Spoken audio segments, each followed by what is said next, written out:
to Africanist Parent Talk series, where we connect, live and thrive.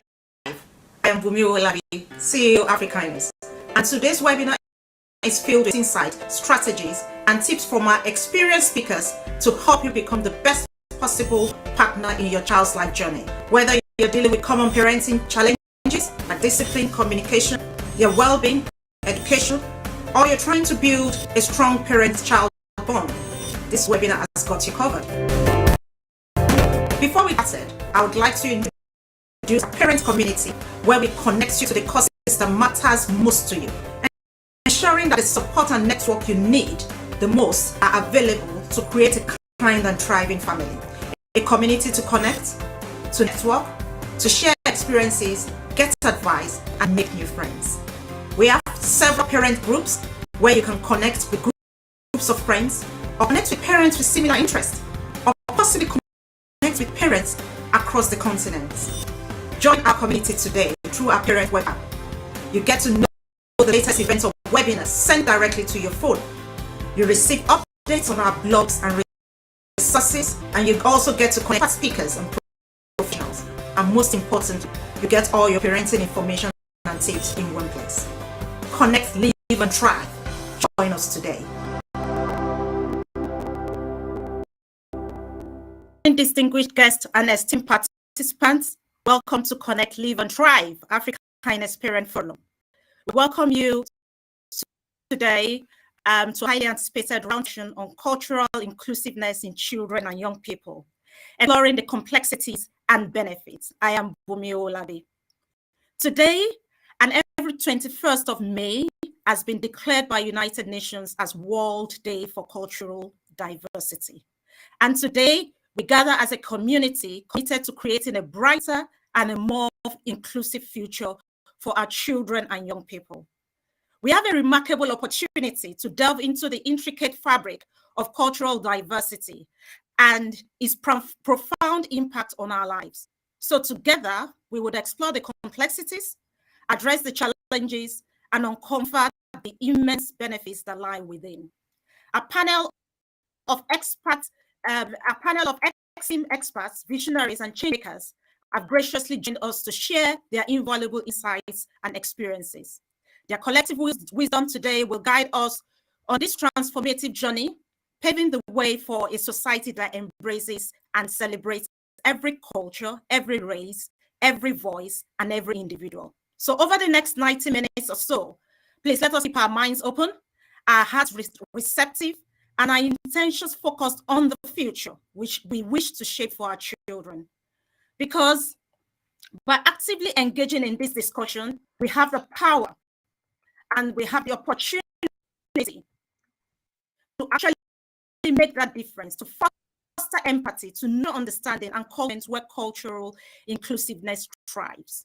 So I encourage each and every one of us to participate wholeheartedly, ask thought-provoking questions, and let us create a vibrant dialogue that ignites change, challenges the status quo, and empowers us to make and take meaningful action in our communities. Together, we can build bridges of understanding and forge a path towards a truly inclusive society. So stick around with us today because it's going to be an interesting one.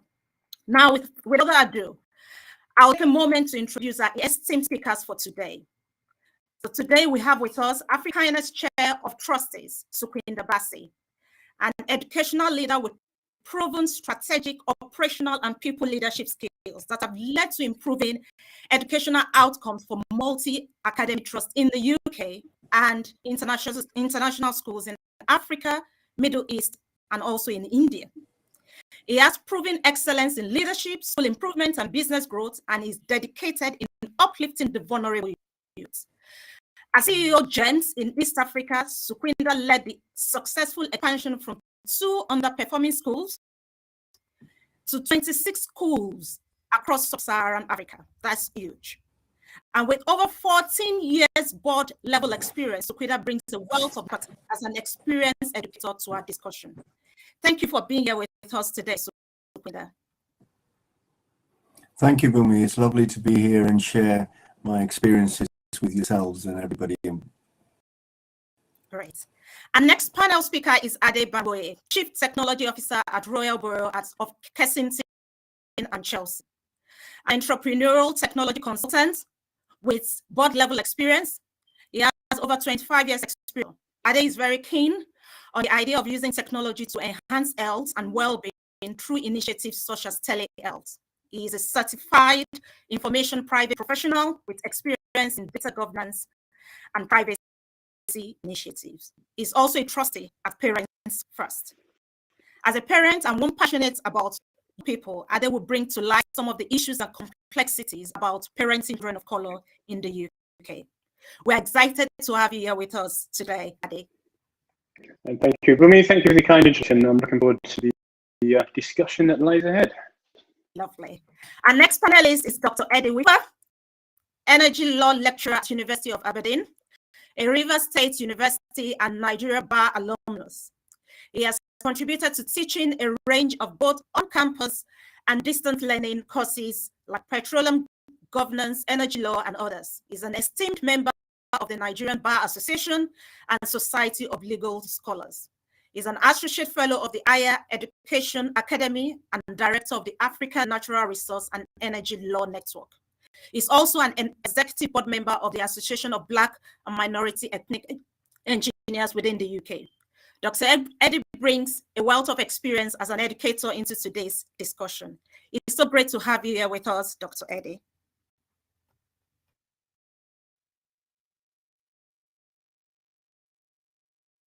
Next up is an educator par excellence with over 30 years of leadership experience in inner city schools, turning around challenging educational circumstances. She has served as head in culturally diverse and secondary schools, earning accolades as an inspirational leader with flair and vision. Spot on there.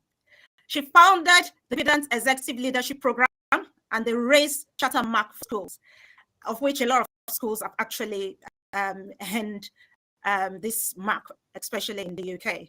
She's presently the CEO of Fig Tree International, a managing director with the Federation of Independent Schools, and an experienced school governor. She received the Freedom of the City of London in 2010, and she is Anne Palmer. She brings a wealth of experience as a parent, a grandparent, and experienced educator, and she brings that into our discussion today. Thank you for joining us today, Anne. Thank you very much, Bumi. Delighted to be here and really looking forward to sharing some of my thoughts with you all.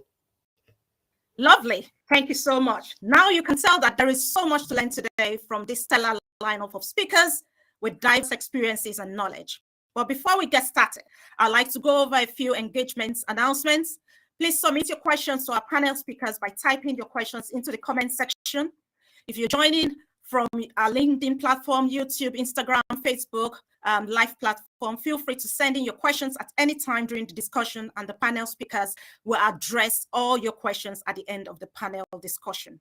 So let's get into the discussion of today: cultural inclusiveness in children and young people, the complexities and its benefits.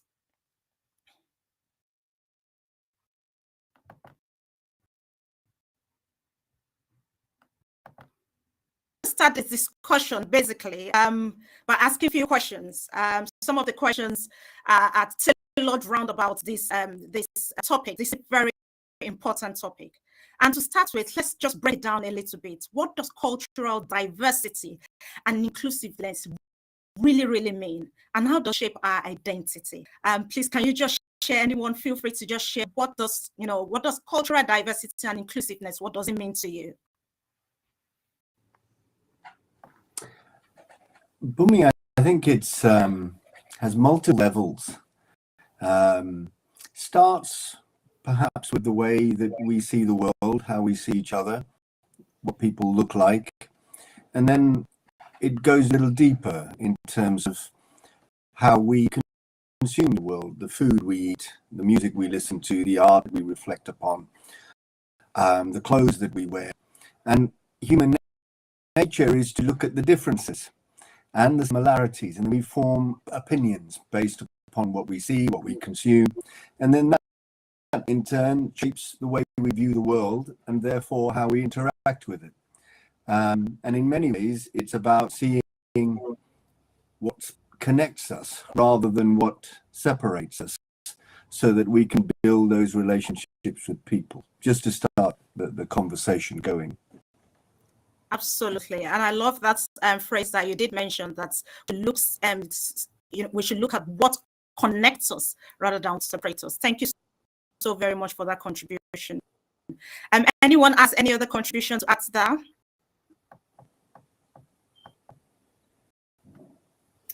Definitely. I mean, I would term it as a place where we feel at ease, where we know who we are, where we know where we come from. In order for that to happen, it's important that we have an understanding and a grasp of international, but also historical context. But it's also a place of peaceful conflict, because as human beings, we will all go through certain stages of our life, but that level of understanding is part of that journey.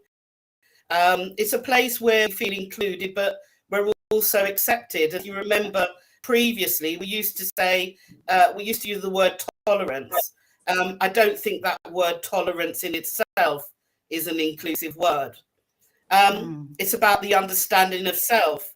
And I look at it in terms of understanding yourself primarily, but then understanding yourself in the context of family, in the context of school community, in the context of the wider community. How does it shape our identity? Well, that's just significant and incredibly important, because that allows us to develop our understanding of the world. It enables us to feel secure when global events happen, but it also allows us to develop empathy for people around us and people across the globe. But it's the capacity to take action, isn't it? We can have empathy, but empathy without knowing that we've got the skills and the intelligence to move forward and take action is important.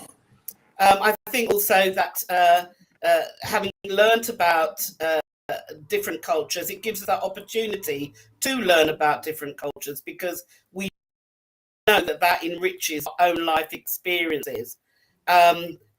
Different, as Sukhvinder said, different languages, different religious experiences, different foods. It enhances who we are. It enhances how we develop as human beings. Absolutely. Thank you so much for that contribution. And just speaking on what you've just mentioned, I'll just try to build a context here, and then probably you up with the next question. So we are in a multicultural society in Britain. Britain itself, as you know, there's been a lot of challenges, especially within the country. We have a lot of immigrants coming in, setting a diverse range of ethnic and cultural and religious background, and most of these things have generated sometimes into public debates. We've had public debates that have emerged on how to balance cultural diversity with social order, integration, and identity. And there's been a lot going on within our society, especially on local level, in schools, council, to seek to respond to some of the ethnic, cultural, and religious mix within our communities. Sometimes some of these things are accommodated. Sometimes it results to conflicts and a couple of issues. And that's one issues that children and young people are growing up in. That's the context in which children are growing up in. So the challenge for children is to navigate this complex and challenging landscape of culture. Obviously has a significant part on their sense of identity, belonging, just as you've just explained. In the UK, where are we at when it comes to cultural inclusiveness? Yeah, different places within the UK, which brings beauty into our society. But when it comes to inclusiveness, where are we at in the society? Anyone wish to answer? I think it depends on where you. Yeah, so I think it depends on where you are in the UK geographically. I think it depends on where you are professionally or educationally, in terms of which university you go to or which schools you go to, because a very different picture, kind of right across the UK. In some towns, for example, which are multicultural, there's probably less inclusion. To me, at an individual level, inclusion is about being kind of 100% comfortable with wherever you happen to be. And it's with the around you, with the environment you're in, kind of irrespective of whether you are a minority in that environment or not. So if you're asking a question, kind of where are we? Yeah, you have to break it down to different levels. And I suspect that if you look in the media, if you look in sports, for example, nowadays there's probably more inclusivity. If you look in some areas of government, the legal profession, it's pretty close to zero. You have kind of people going into those professions still having been in those professions for 10, 15, 20 years, feeling kind of uncomfortable when they walk into the room, and that is not inclusive at all. Whereas, I know when I was growing up, for example, the thought of going to a football match was abhorrent because you'd been a minority, but now obviously that's all changed. So I just think you have to look at where you are in society to understand where there isn't a single picture of where we are in the UK.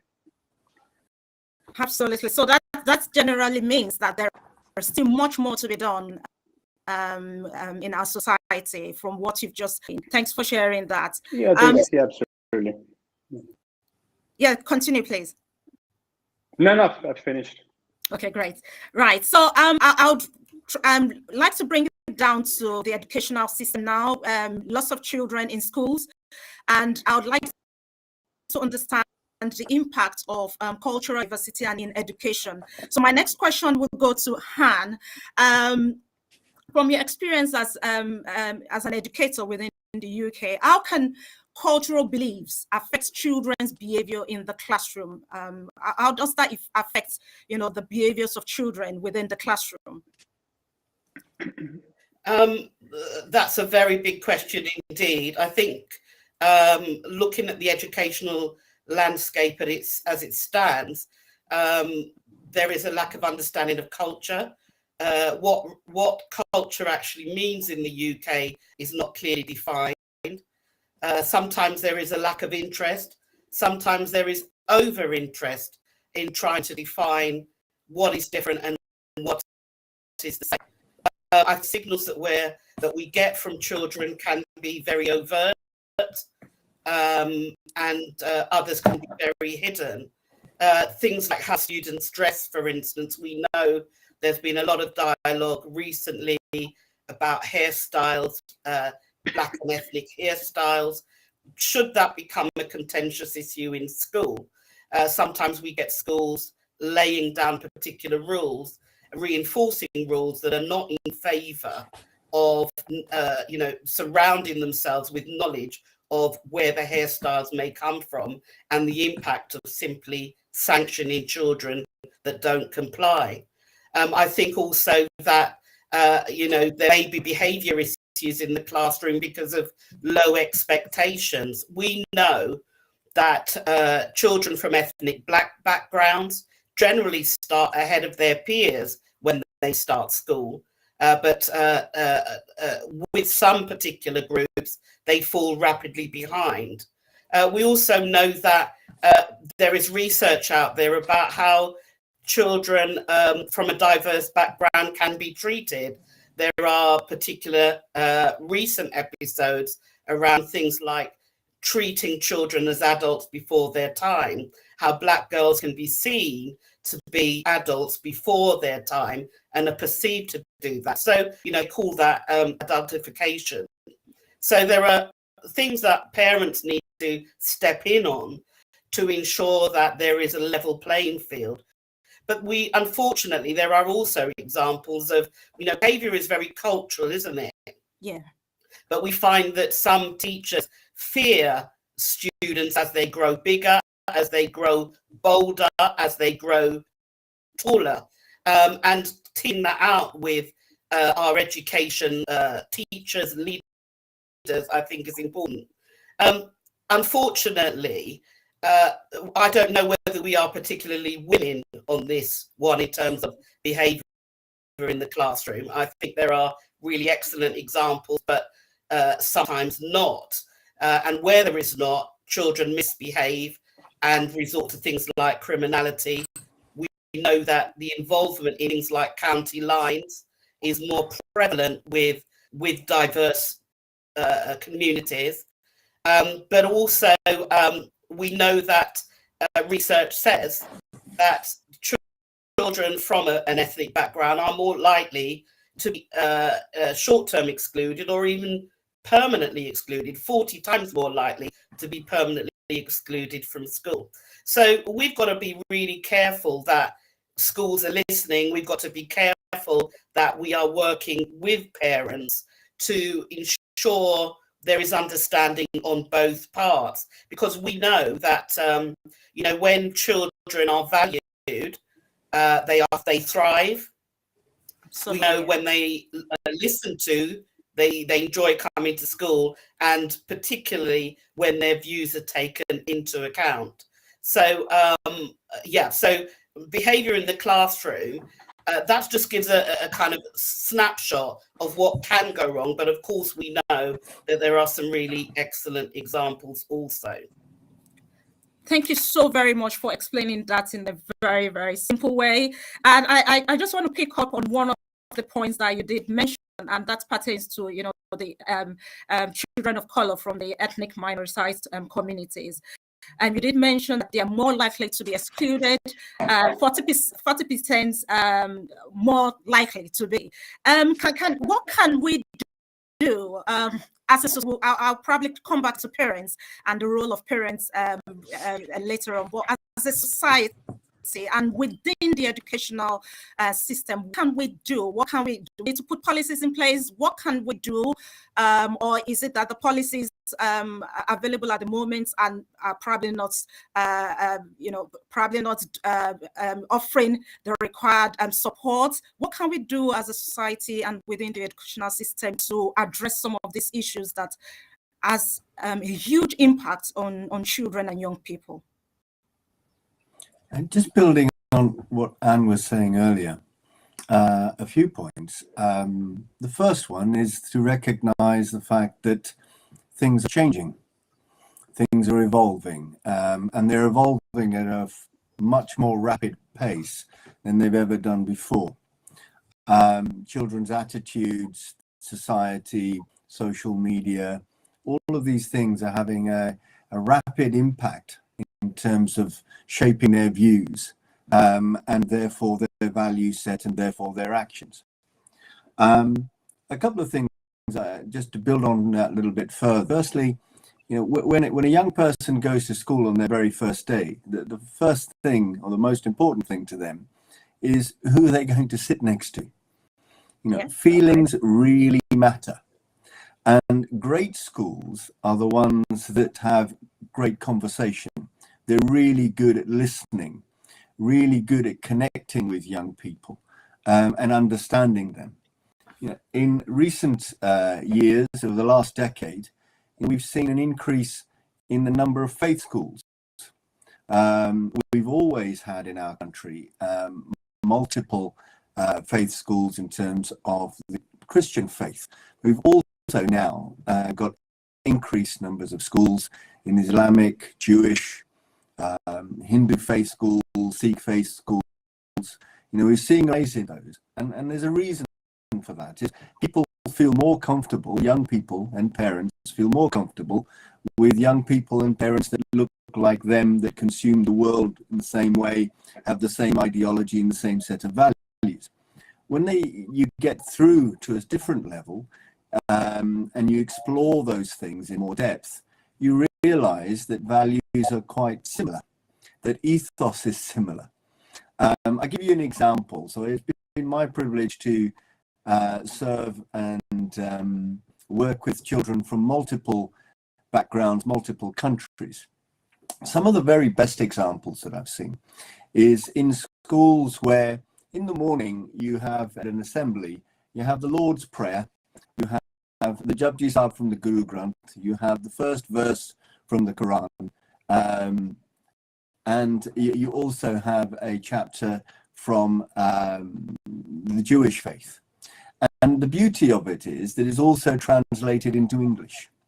And when young people realize that actually we are the same in many beliefs and values, beyond what we look like and beyond how we consume the world, then that leads to something quite wonderful, which is an awareness, an understanding, and then an acceptance.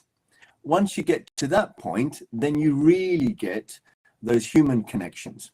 Great schools are built on a great ethos. That ethos is about values and in terms of how we connect and how we treat each other.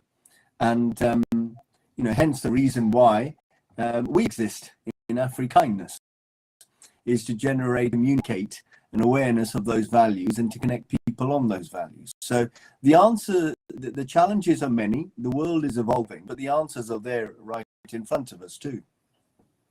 Right, thank you so very much for that. Great schools have great conversation. That is that ha-ha moment for me. That's a very good one. Schools connecting with people.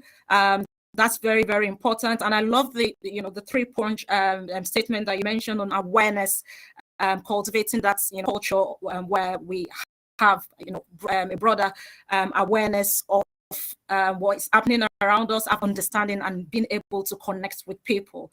And great school built on great ethos. Thank you so very much for that. Can I add to that very briefly? Maybe just really by saying that we have to appreciate that schools are complex places and that not one size fits everybody. So there's also things around representation of leadership at the different levels of school, that the fact that we can very much engage with parents using things like surveys and a parent voice to find out what their experiences are, but also by having the same system with students, finding out what are those experiences with students that come from a very diverse and cultural background.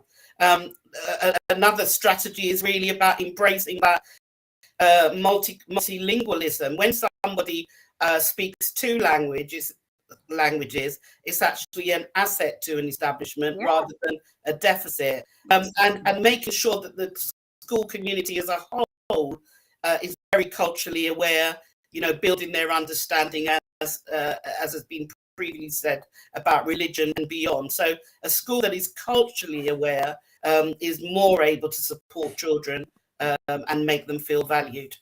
Absolutely. Thanks for that. And I love from what we've all, explained so far and discussed so far, there's something that is quite very significant here, and that's in terms of that collaborative approach between parents and teachers or the school, where having that connection where that communication is there and they work together. So that collaborative approach is very, very important if we want to make a significant impact in the lives of children and young people.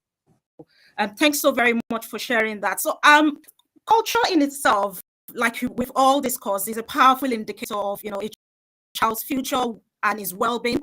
And most times we often have children transitioning into the UK, and when they come with their beliefs and culture. I also moved into the UK well, not when I was young, when I was much older in my teens. And I remembered my first day in the UK. It was kind of strange because things that I were used to, it was quite difficult to quickly understand and quickly set into the society, the new society I found myself in. So sometimes when children, transition into the UK unprepared, they find themselves actually very confused and isolated, and sometimes alienated, especially when there's been no proper support. Let me put it that way. And sometimes the new school environment could place a child in a very, very uncomfortable situation, especially when they're appropriately. So that's that demand, and sometimes that could lead to challenging behaviors. And I know fully well when I had a discussion with a friend of mine when she normally teaches in school, and some children just relocated down into the UK, and during the dinner time, the children obviously who are not used to the dinner meals served in schools, saw the different types of meals served during dinner time, and couldn't really understand it. They couldn't figure out what it was. So each time they go for their dinner, they would point at the food and to request for what they want. And obviously the school, probably the people who serves didn't find that very funny. They felt that was quite rude to point at food to make a request. But the truth of the matter is, at that point, the children actually didn't know what the names of the food being served at the dinner table was, and so their best way of communicating was just to point at what they wanted. So there was kind of like clash in terms of understanding that particular situation. We didn't go very well with the school authorities until they got to know fully well and understand where the children were coming from. So that brings me to my next question. How can we address these cultural issues in classroom and support children, one, who are transitioning into the UK, bringing in the cultures and beliefs that they've lived with for years? How can we support this kind of children to really settle in, and such that it won't have an impact on their learning in school?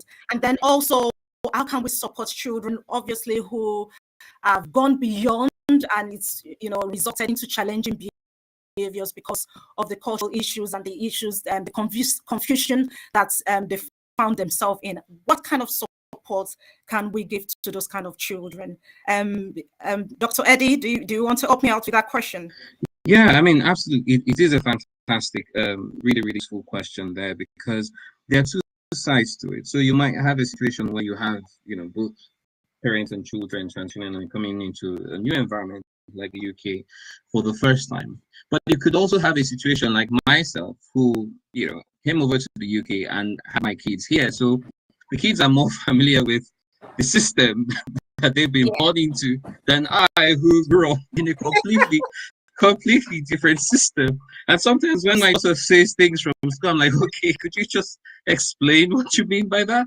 Because I haven't come from that background. And I'm sure my students, teachers will be frustrated by now, because I always call to ask questions for things that are not clear. And in that sense, you see that it could be a challenge, both ways. And I give you an example. You talk about food. So my daughter was used to some of the cultural meals we cooked at home and was always enjoying it. And by the time she started school, they were giving her something completely different. And so by the time she came over to the house, she wasn't very keen to eat the things that we had prepared at home, because now she's going to school and eating something completely different. And so it was a bit of a difficult situation for us to understand that, oh my God, she's having different kinds of meals that we don't even know how to prepare them.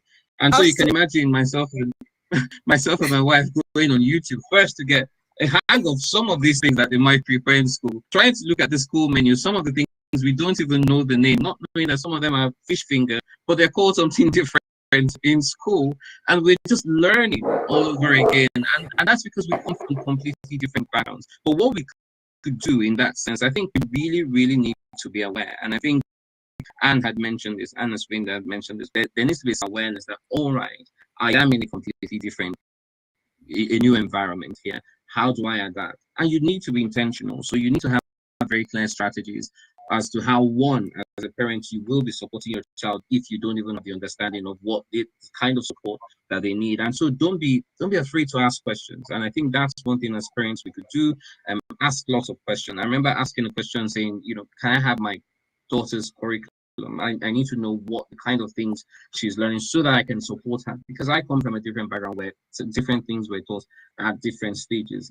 And I think as a school, they need to be more open in the conversations that they're having with parents. Some schools tend to make certain assumptions that everybody knows or everybody understands, and that's not exactly the case. And in this sense, you find it that it's really, really difficult for both the schools and the parent, because there's a miscommunication. We are thinking certain things and school is making certain assumptions that we know when we actually don't. And in that sense, I've always been really intentional and at least maybe a bit more proactive which I think is really key. Being proactive, going over to school.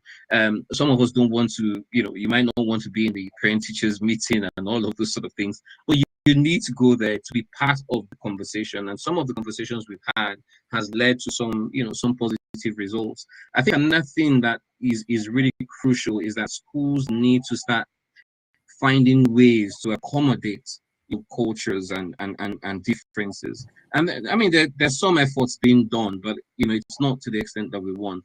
And there's this stereotype that, for example, if you're Black, then you're all from a certain, background. And that's not the case. Even as Blacks, we're completely different as well and coming from different backgrounds. And I think that's something that needs, schools need to be aware of. So I think one, we must start from being intentional. We must start from being also very proactive. We need to communicate more. Never get tired of that communication, because I think it's key. And we need to be a lot more forgiving, even of ourselves, because sometimes I try to. I feel I'm too hard on myself, because there are certain things that I also have known that I don't. And that's because I'm from a background where we were raised differently, and we're we did things a lot differently. And I'm in a background where my child is born into this environment, and that is all she knows. So we're both learning, in this sense. And so sometimes you need to be more forgiving of yourself. Those are my thoughts. That's a very brilliant advice there for parents, and for parents like myself. And Dr. Eddie, you're not alone in that space, to be honest, because sometimes I also find it very difficult to understand, especially when my kids come back. My son is in boarding school, and when he's back, and he just comes back with a list of things that he wants to try or is eating, and I find myself completely lost in the whole process of trying to search through, the internet to understand, what he's talking about. And I love the fact that you did mention, we need to find ways to accommodate cultures, especially in schools, because that's kind of very crucial, and it will help, the identity of children to foster really the identity of children when you see, your cultures being displayed live there in school and being celebrated in school, especially the minoritized communities. I think that would also help the community as well. Thank you very much for that. I'm just picking up on what you've just mentioned now. I would quickly want to ask questions around, the parents and now. Parents, from all what we had so far, parents play a significant role. And obviously every parent, when you come into the UK, you, like I did say, come in with your culture, and you want that culture to be, retained and passed on, from generation to generation. So I've come from Africa. I really want, and I grew up in Africa, so there's a lot about that cultural background in me, and I find myself trying to pass that on to my son, whether they like it or not, in a way, trying to pass that on. And I think that's what most parents would want to do, because it makes, it gives that continuity. You want your cultural heritage and history to be continued and passed on from generation to generation. And sometimes that could lead to conflicting issues, especially when children are growing up in the context of a new cultural society. So they're living in the UK now, they're learning the new cultures, and they're getting used to it. My question is, how do you create that balance? And sometimes we as parents, we struggle with that. And I will speak for myself. We try to struggle with trying to enforce, our culture on our children, because we want that cultural heritage to be sustained. We want them to learn the language, and we want them to eat the food. We just want that old culture to be sustained. And you have children who are picking up new cultures and want to, learn new ways of doing things and all that, I think. But how do you create that balance? What advice will you give to parents, especially in making sure that the create lead to clashes, cultural clashes at home and within their environments? Ade, can you probably help with this question? Yeah, I think it's another one of those kind of multi-layered questions. In terms of the culture, I think it really depends on the parents themselves, actually, in terms of how long and how much, well, how long they've been in a culture that isn't their own primary culture, how long they have had to kind of adapt and to learn and to understand how it works is the first part of that. I think the second part of it is kind of really trying to take a look ahead and understand, to some extent, especially while your children are young, what it is you want for them, how you're going to guide them, and kind of what level of balance between letting them kind of explore, push the boundaries, versus whether you guide them. I think, those have been in the country for, 20, 30 years. Kind of, I, for example, guided very strongly by my parents in terms of, what is acceptable from a cultural point of view versus what isn't. I think the newer generation, we've got younger kids, I think they're learning a lot more from social media, from their friends at school. They're able to have discussions with their parents about what they think they should be able to do, and what they shouldn't be able to do, what they can get away with. I think generally parents begin to be a bit more relaxed about the fact that their children have more of a voice than we had when we were growing up. The challenge really is to kind of make sure that within cultural norms, can children understand, for me, what is what I would call the basics. What is good, what is bad, what is right, what is wrong. Because irrespective of culture, those things are fairly fixed.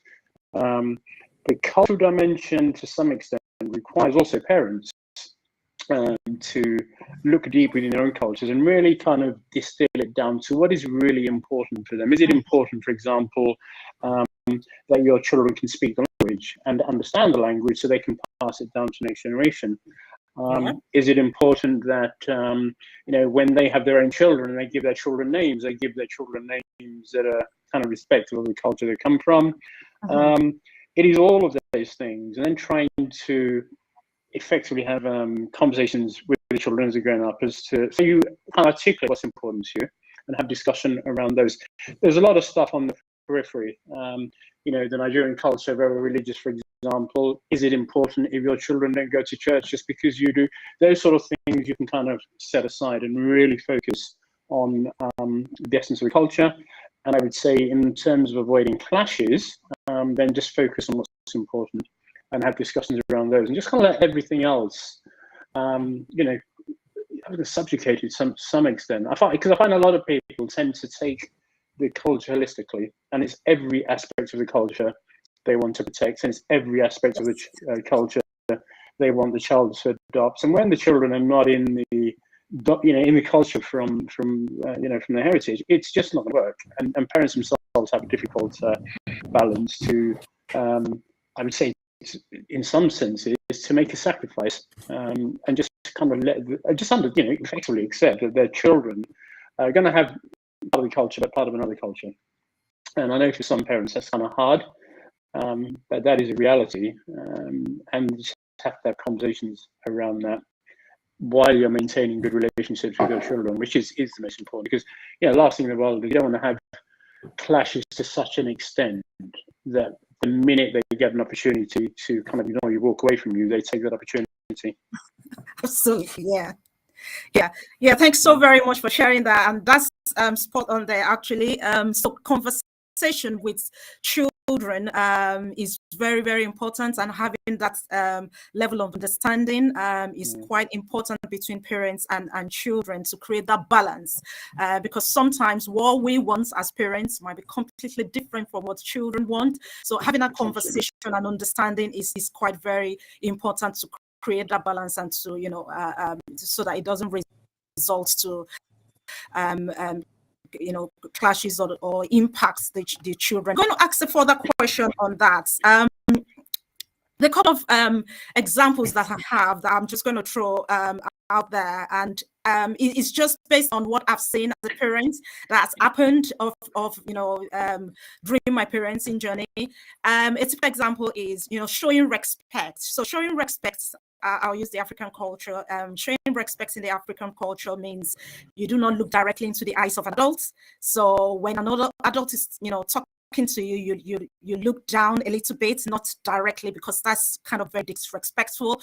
Whereas in the UK, when it's an adult is talking to you, expected to directly, because that's a show of confidence. What you're saying. They want to build your confidence level, and they want you to look directly into their eyes. So that's one typical example of some of the clashes children may phase, and I've been in that situation where I found myself in that situation where I was a bit confused on how to manage it myself, because I've had reports saying, oh, your child is not very confident because of this. And then when I really drilled down to understand what was happening, I realized this has got to do more on what I, as a parent, has probably told him at home. You know, you don't look directly into people's, adults' eyes, and that probably affected his, the way he interacted in school. So I want to bring this question down to school, the educational system now. A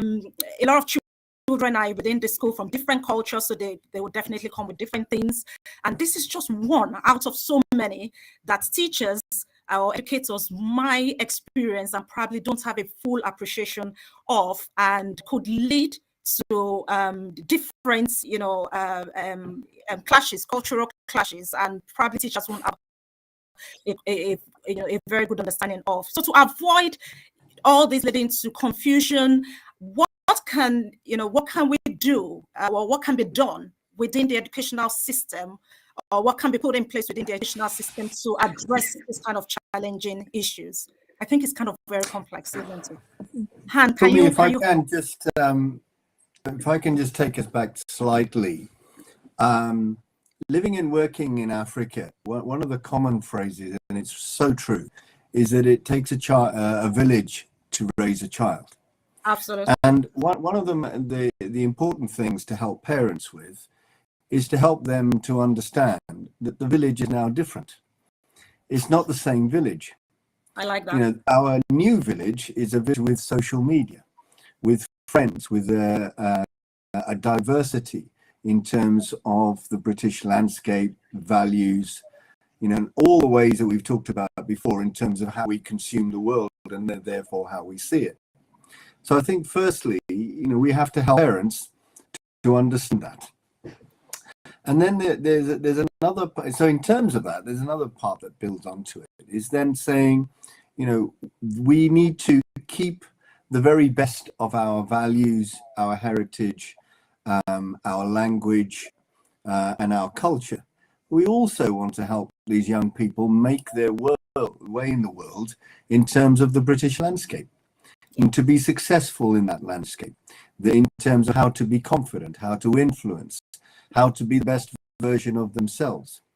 So in order to do that, one of the important things that I think schools, parents, and children, it's about how they collaborate, how we talk to each other, how we form what that core basic understanding of what it looks like as, how am I going to be a great parent? How am I going to be a great son and daughter? And how am I going to be a great school? Those conversations have to flow. And in the great schools, the best schools, we do that really well. And where we are not so great, we need to encourage those conversations to take place, even if initially they are mechanical. Because once we get past that mechanical stage, and I've seen it multiple times, conversation does flow, because we all want the same things. Mm-hmm. And when we do that, then actually young people learn and grow, and parents feel comfortable about what they're doing. It's when we create those barriers, lack of understanding, that actually impacts the development and growth and the ability to thrive that every young person deserves. Absolutely. Collaboration is the key word there. Thank you very much for sharing that. I've got one further question for early year practitioners and educators. One of the things we found quite very useful is in terms of children's identity, and fostering, supporting their cultural identity, because we feel and we know that when children's cultural identity is developed, it also helps in terms of their self-esteem and confidence, and it helps in terms on the long term on supporting their mental well-being, or their well-being, as it were. What advice will you give to practitioners and educators support the developmental stages of a child's identity? Anyone want to answer that, Anne? Yeah, I mean, I'll start by sort of a lot of what we're talking about is induction processes into school, and what we've got to understand is that takes a certain amount of courage, both from the school perspective, staff knowing what type of questions to ask, but also parents being willing to be open about their culture. It's a very fine line, because either sometimes it can be seen as being too in depth, and I don't particularly want to talk about that, but also from the school's perspective, staff need to be really skilled when they talk about certain things. In terms of induction for very young children, we've already, ascertained that parents are a massive part of that process, and that continues through into early years. Some schools do this really well in terms of training their practitioners. They may do home visits, but if they do home visits, what are the key questions that they need to ask? You can go into a parent's environment without judging a parent's environment, but if you see that you're going into a situation where they don't have access to toys or books, you record that, but you know how you can respond to that as a school. But it's also about the practitioners developing that understanding about culture, isn't it? You know, whether it's a religious culture, a social culture. Again, what are the questions do you ask as you move young children into the school environment? In terms of being in the environment itself, there's a lot of work around what works well to ensure that early years are supported in their development. Things like ensuring that there are diverse books in the school, diverse reading books, also ensuring that actually the whole room, the environment promotes inclusion. How does a child feel included when they walk into a school? But it's also about building that resilience of the children, isn't it? Because we know that it is more difficult for children in this country that are of colour as they move through. But we know that through social media and other things, they pick up sometimes on certain messages. So building resilience, I think, is important. Building that sense of belonging and challenging when there are negative behaviours around, coming from other people, around cultural inclusion. I think a key area here also, because we are in an environment where, we are taking in refugees, we're taking in asylum seekers. There is a safeguarding aspect for me, which I think is really important in the early years and beyond, because what we're finding is that refugees are relocated all over the country because of housing situations, and that can be really, really upsetting, particularly for young children in terms of familiarity. So where is that transference of information from the school to the new environment to make sure, safeguarding wise, that refugees, asylum seekers and other ethnicities are taken care of? You may or may not be aware, really, that the Children's Commissioner for the UK recently printed a report which focused on the experiences of young people. I think possibly more emphasis on early years would be useful, making sure that children are aware of their identity from an early age, and building that into their learning experiences on a daily basis. Wonderful. Oh, and you've just put a lot. While you've been just now, I was just writing. That is heavily loaded. There's so much you've packed in there.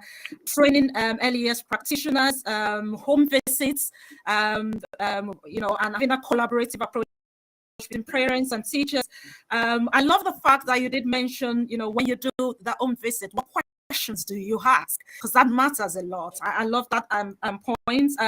Having diverse reading books in schools and building and supporting children in terms of building their resilience. That is very, very essential and helps in terms of their a sense of belonging and identity. And one other point I picked from what you've just mentioned is transference of information at the safeguarding bit, which that is kind of very, very important. And I love the context in which you presented that, especially for asylum seekers, people, moving here and there. How do you transfer information from one place, from one school to the other, so that, that continuity is there and children can feel welcomed, and teachers or schools can come from a point of information and, have that safeguarding plan in place as well, and that children are taken care of adequately. Oh, there's so much in that. Thank you so much for sharing that. Me down to Africanness now, because we've had an extensive discussion around, cultural inclusiveness and its importance and some of the challenges that comes with it. We've talked around children, the identity of children and why it's important to, foster that at a very early age, because it helps in terms of that positive sense of pride for children, and it helps in terms of their well-being.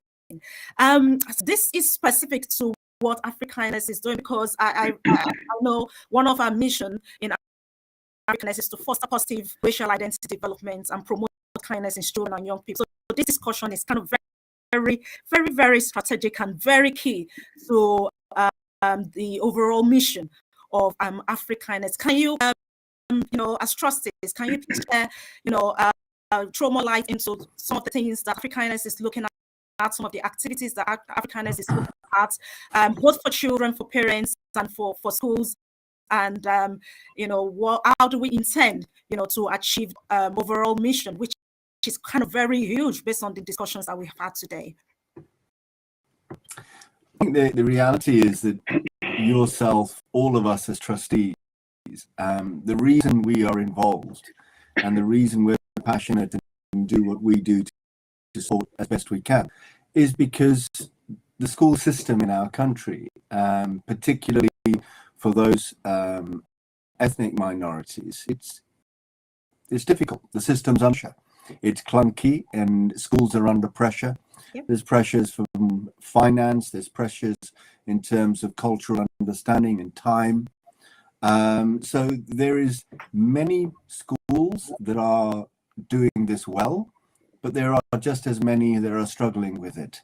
And hence the reason why we exist. Our approach is really quite simple. Firstly, we need to understand the problem. And we need to listen to young people, we need to listen to parents, we need to listen to teachers to really understand the challenges that they're facing. And hence a big part of our work is around research and listening.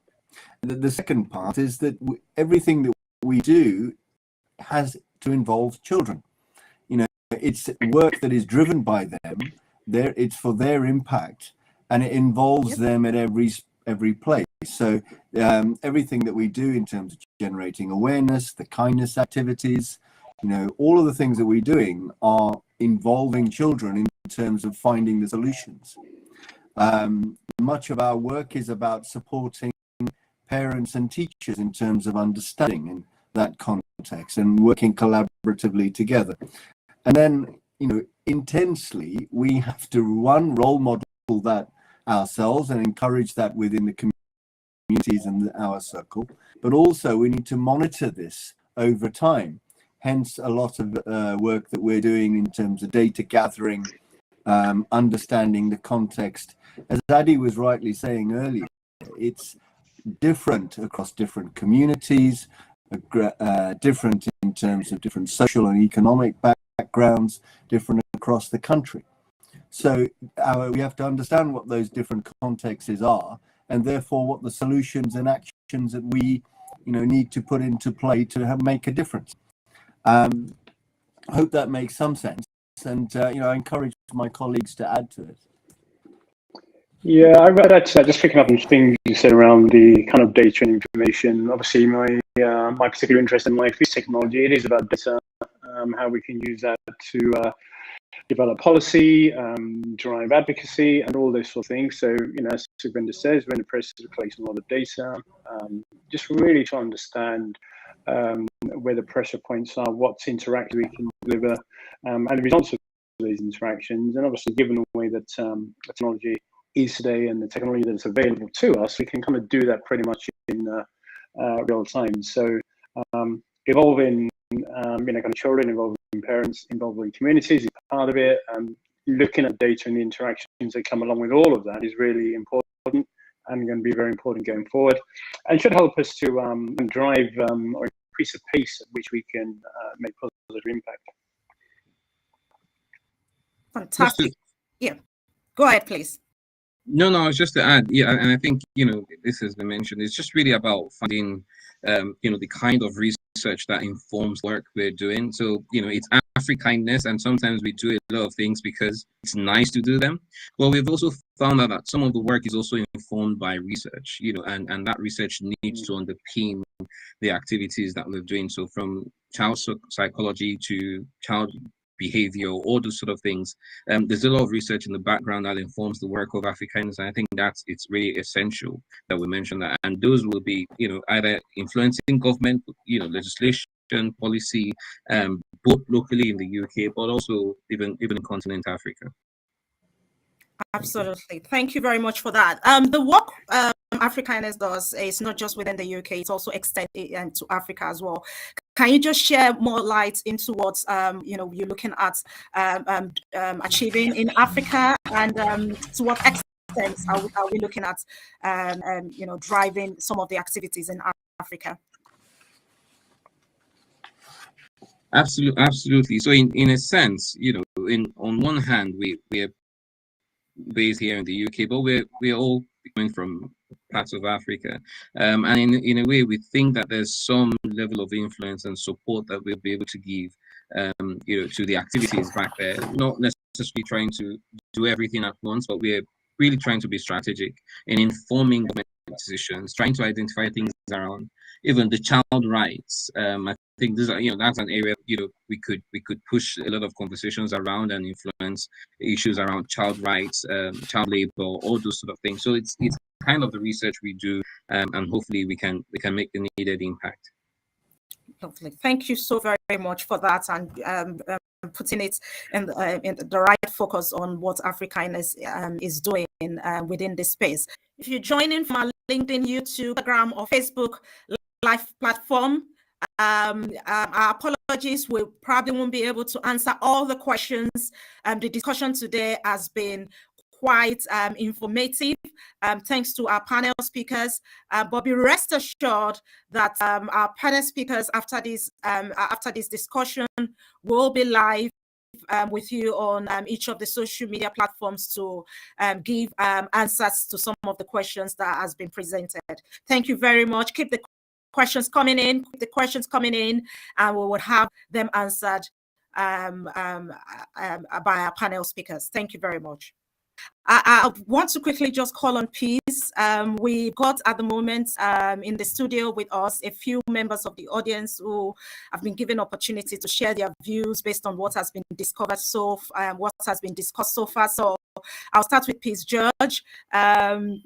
You've been listening to the conversation, to the discussion. What has been, that aha moment for you? Oh, wow. I mean, it's been a lot of things, really. And I can totally relate. But, it's all of the things that have been said. Being an author myself, all the books that I push out, I make sure that we have Black characters in it. So I know how this can affect the children. And like I said, it's all that has been said, but really, the one that really, and I'm so humbled here. First of all, let me just thank everyone. Let me just thank everyone here who has been speaking for a while now. Something just hit me, when Anne talked about adultification. And I'm a bit emotional also, because right here as a parent, I'm thinking, how has this strong African resilience thing that we've built over time, that the African the African child has to be strong. And then we as parents, we've grown that way and have started to project that on our children. And do you think that in any way this may be contributing to this adultification that you talked about? Because as a parent, I want to be able to take this back to the team, to the parent team, to say, you don't know how we may be hurting our children just because this strong can be really wrong if we push it too much. But and I would love to hear from you, and of course from everyone else, how as a parent, this adultification we can stop, because it's really heartbreaking on my side here. Thank you very much. Thanks for that. So that's a question there. Yeah. I can resonate with that, actually, because I'm quite liberal in terms of I've brought up my daughter, but I can definitely recognize the adultification theme in the sense, growing up, we've always said, look, it doesn't matter what the hassles are, it doesn't matter what the trouble is, you just have to get on, you have to deal with it, you have to find your own way of dealing with it, because this is the society you live in. This is how it's going to be, and every time you find an issue or a problem, whether it's at school or at work, you just can't keep running back to your parents to sort it out, because we're not going to be there around you all the time, because that's how kind of myself and her other brother, to a large extent, we have relaxed a lot recently, because a couple of incidents whereby we found she was struggling with various things, and it really took a lot to tease out of her what the problem was. And it just turned out that she was in a situation where she didn't think that she could come to us, because the issues were too trivial, and that she felt that she needed to work them out for herself. Of course, in this day and age, what that means is talking to friends, looking on TikTok, looking on social media. And once we discovered that is where she was going to resolve that, we just stopped. So I think it's really incumbent upon us as the older generation going forward to be a lot more open, a lot more supportive. Part of the challenge there, though, is as a community in this country, I find a lot of us end up spending a lot more time at work, disproportionately to people in this country, because we feel we need to do that to prove ourselves, to get on, to learn. And I say that from the perspective of my wife, who's a teacher. She's been a teacher for 25 years, and she sees that all the time.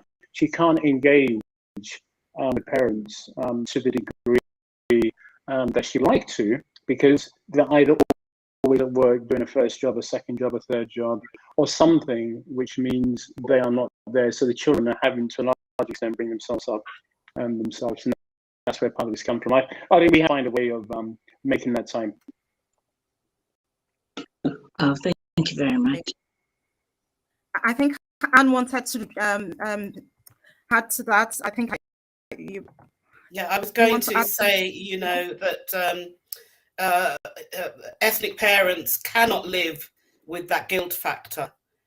We do the very best that we can for children within our own families and children wider afield. And I think sometimes in society, it takes a particular event, a catalyst, an event to move the process forward even faster. I'm not going to talk about which event we're referring to, but that has led to statistics for the first time being put in the public arena, the public forum, about Stop and Search, about how many young black children are strip searched and so forth. And it's leading to education, both for ourselves, but also for those that are involved in the process. There is new guidelines about whether a parent should be present, looking at those statistics. So we have put the lens on particular issues that are prevalent and concerning for us. And I'm pleased to see that action will come from that. But we don't ever stand down as parents. We keep standing up and we keep speaking about the influence of what we do, social media, and those people in authority that can instigate change. you very much for that. And thanks, Peace, for raising that important question. Thank you very much for that. So I'll go around our panel speakers, take any last final words of advice for our audience this evening. We've got educators, we've got parents listening to our conversation today.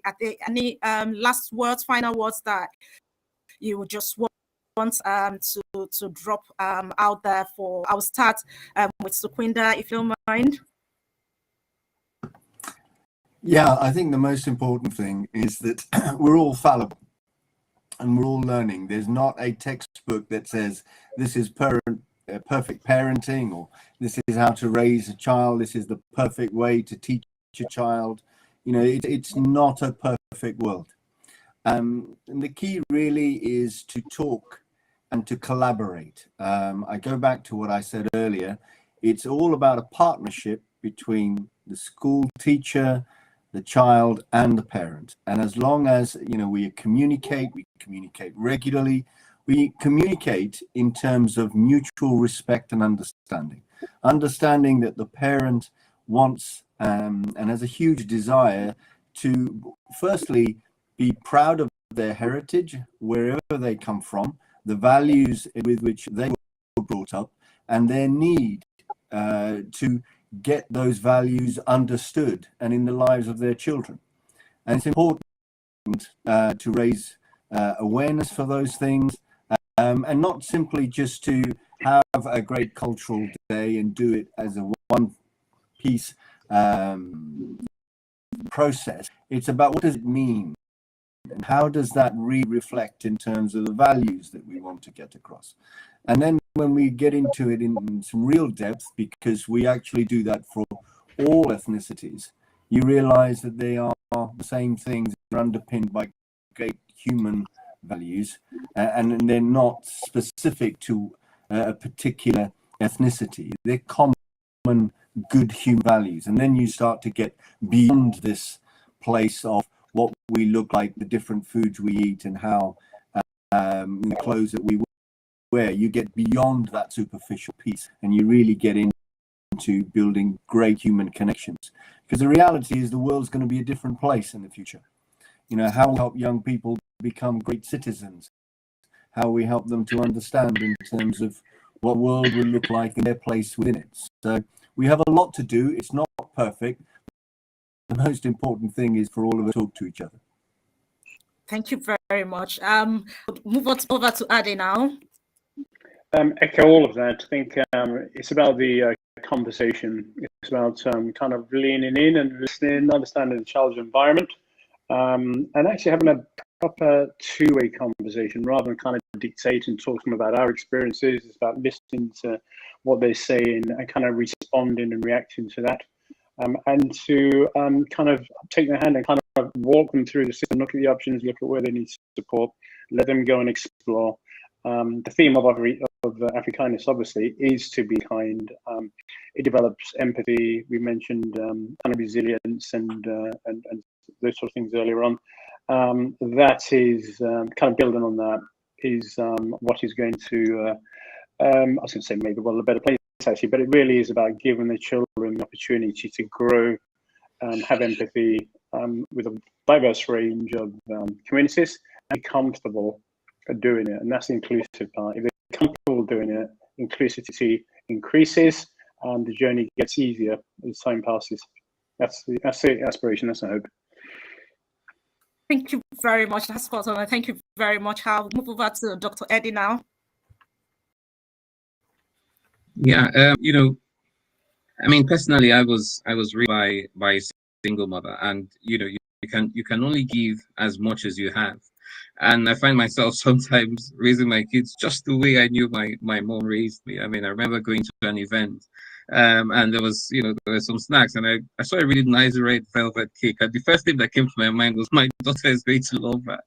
And I asked the organizer, and I took a piece from my daughter because I remember my mom always coming back home with something from events. But what you then have to do is, you need to absorb as many more experiences from what you had, and being in an environment like this, this is a diverse environment, really different from where we grew up. So you need to be involved. You cannot, you cannot take that for granted.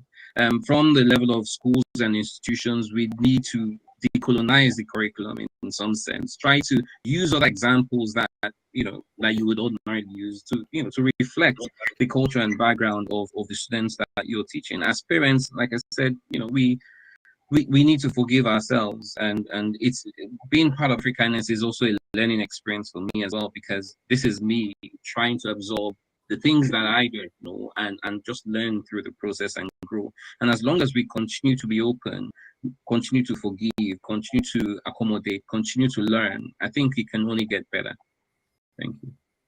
Thank you very much for that final word from Dr. Eddie. I'll move over to Anne now for your final words. I would focus my final comments in two areas. Cultural diversity should be seen as having no limits. We live in a global society. The internet provides the vehicle for us to find ourselves in any area of the planet. So there's no reason that our children should live in ignorance and not know what is happening around them. But that also enables them to view when things go wrong around the world, how they can impact and how they can do something about it. My second point rests on leadership, and where does the conversation take place? Where are the decisions made? Where are the decisions made in our families, in our schools, in our society? So I would very firmly encourage our audience, our parents, teachers, and beyond, that we need to be sitting at the seats where the decisions are made, whether that means putting yourself forward to become a parent governor or a governor of a school, leading the change, because we know culture's best. We need allies, most certainly, but change will only happen if we are part of the change and we are the change makers themselves. So we can't complain if we are not willing to step up into a leadership role of some description to say, okay, I'm here and I'm going to be the voice for some of the children that belong to us. Right. Thank you so very much for that. That is very, very spot on. Thank you very, very much for those final words. Well, I've definitely found today's discussion insightful and informative, and I hope you all have too. Thanks so much to our panel speakers. Well, that is it from us today. But before we go, I would like to let you know our next events for parents. Our next webinar will be in June, and the topic will center around online safety for children and young people, because we know that's one of the pain points of parents as we try to keep pace with the ever-increasing technology within our society. So we'll be focusing on that in June. We also have a parent webinar coming up for Africa as well. So stay around with us on our social media pages, so you get the latest updates on our events. Also, join us as we engage experts from across the globe to discuss the latest research and address some of the lingering issues that affects children and young people. Also to check our parent web app for further details and register to be part of these discussions. I'd like to say a big thank you to our esteemed panel speakers for a brilliant, informative, engaging session. Thank you for joining us today. And thank you to our wonderful audience out there for attending this panel discussion today. So my take home today is from the discussion today, which has been very, very great, is I'll just pick on what a final words: cultural diversity should be seen as having no limits. That is very essential. And by focusing on cultural inclusiveness in children and young people, we tend to raise awareness of the importance of diversity in our education system. Awareness and understanding is very important. That was, that we talked about over and over during this discussion. And one of the other key points for me is collaboration between parents, the child, and the teachers is very important, very essential to promote mutual respect and understanding. I love the words from Suquinda that says, great schools are built on great ethos. And the words from Dr. Eddies that says, as parents, we need to be intentional, we need to ask the right questions, and we need to have that two-way conversation with children. And Ade had mentioned that we need to give children the opportunity to grow and learn and thrive in the community where they are. And in so doing, they're able to, not only understand and build that social interaction within the community where they are, but they also find a way to balance and build on their cultural identity as well. And we know fully well that by promoting cultural inclusiveness, we can help children and young people to develop that strong sense of identity and support them in achieving their full potential. So as parents and educators, we actually play a very key role in building the cultural identity of children and young people, educating and supporting them to thrive and grow in a multicultural society. That is it from us today. Let's not forget to connect with one another, to live our best and thrive as parents. Have a very great evening, everyone. Thank you.